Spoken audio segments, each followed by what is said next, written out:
माता सीता के श्राप से गया में नहीं उगती तुलसी और ब्राह्मण नहीं होते संतुष्ट। कौआ, तुलसी, ब्राह्मण, फल्गु नदी व गाय को माँ सीता ने श्राप दिया था। यही कारण है कि गया में आज भी तुलसी का पौधा नहीं उगता है।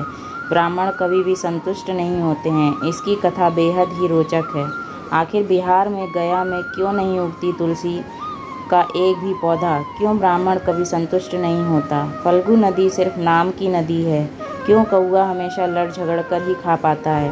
कौआ, तुलसी, ब्राह्मण व गाय को माँ सीता ने क्यों श्राप दिया था, इसके बारे में कुछ लोग ही जानते हैं। आइए हम विस्तार से इस बारे में बताते हैं। वाल्मीकि रामायण के मुताबिक वनवास के दौरान भगवान राम, लक्ष्मण और माँ सीता पितृपक्ष में श्राद्ध करने के लिए बिहार के गया धाम पहुँचे। वहाँ ब्राह्मण ने भगवान श्री राम और लक्ष्मण को श्राद्ध कर्म के लिए आवश्यक सामग्री जुटाने के लिए कहा। इस पर भगवान राम व लक्ष्मण नगर की ओर सामान लाने के लिए निकल पड़े। ब्राह्मण देव ने माता सीता से आग्रह किया कि पिंडदान का समय निकलता जा रहा है। यह सुनकर माता सीता की व्यग्रता भी बढ़ती जा रही थी, क्योंकि श्री राम और लक्ष्मण अभी लौटे नहीं थे।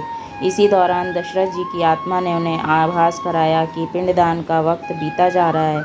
यह जानकर माता सीता असमंजस में पड़ गईं। तब माता सीता ने इस समय के महत्व को समझते हुए यह निर्णय लिया कि वह स्वयं अपने ससुर राजा दशरथ का पिंडदान करेंगी।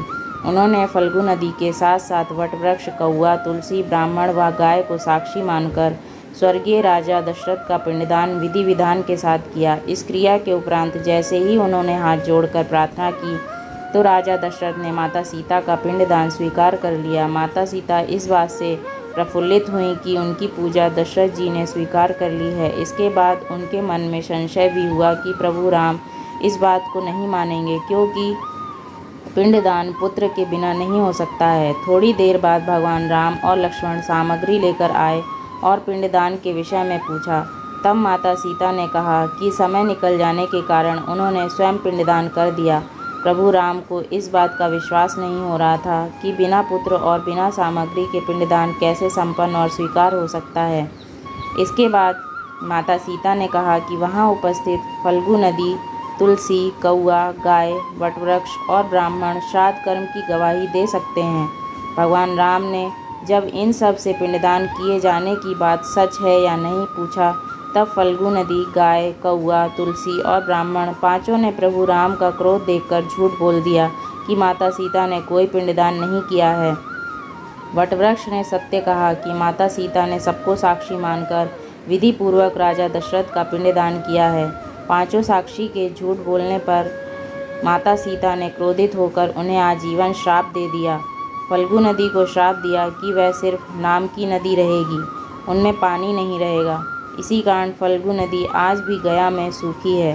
गाय को श्राप दिया कि गाय पूजनीय होकर भी सिर्फ उसके पिछले हिस्से की पूजा की जाएगी और गाय को खाने के लिए दर बदर भटकना पड़ेगा। आज भी हिंदू धर्म में गाय के सिर्फ पिछले हिस्से की पूजा की जाती है। माता सीता ने ब्राह्मण को कभी भी संतुष्ट न होने और कितना भी मिले उसकी दरिद्रता हमेशा बनी रहेगी का श्राप दिया। इसी कारण ब्राह्मण कभी दान दक्षिणा के बाद भी संतुष्ट नहीं होते हैं।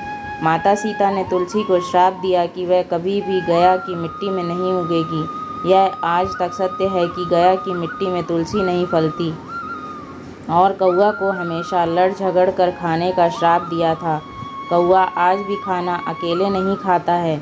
माता सीता ने जहाँ इन पांचों को श्राप दिया, वहीं सच बोलने पर वट वृक्ष को आशीर्वाद दिया कि उसे लंबी आयु प्राप्त होगी, वह दूसरों को छाया प्रदान करेगा। पतिव्रता स्त्री उनका स्मरण करके अपने पति के दीर्घायु की कामना करेंगी। अगर आपको कहानी पसंद आए तो लाइक करें। ऐसी और कहानियों के लिए चैनल को सब्सक्राइब करें। धन्यवाद।